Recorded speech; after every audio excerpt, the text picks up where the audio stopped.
কিমান ভাল লাগিছে? খুব ভাল লাগিছে, খুব ভাল লাগিছে।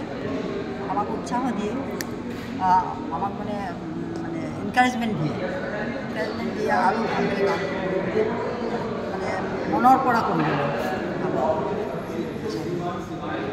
এনেকুৱা বঁটা পাই থাকিলে মানুহৰ উৎসাহটো বাঢ়ি যায়। উৎসাহটো বাঢ়ি গ'লে আৰু যদি কাম কৰিব অৰিহণাটো আহে, অৰিহণা যোগায়। আৰু মই মেছেজ এইটোৱে দিম যে বন জংঘল এইবিলাক জীৱ জন্তু মানে ভালকৈ ৰাখিব লাগে। তেওঁলোকে থাকিলে আমি থাকিম, তেওঁলোক নাথাকিলেও আমি নাথাকিম। সেইকাৰণে ইয়াৰ সংৰক্ষণ কৰাটো আমাৰ খুবেই উচিত। আৰু নহ'লে আগামী প্ৰজন্ম আমাক মানে দুখ দিব, তোমালোকে কি কৰিলা, আমাক কি দি ধৰিলা। সেইকাৰণে আমি অনুৰোধ কৰোঁ, আগামী প্ৰজন্মকো কৰোঁ যে তেওঁলোকেও যাতে এইটো কামত, সমাজৰ কামত আগবাঢ়ি আহে।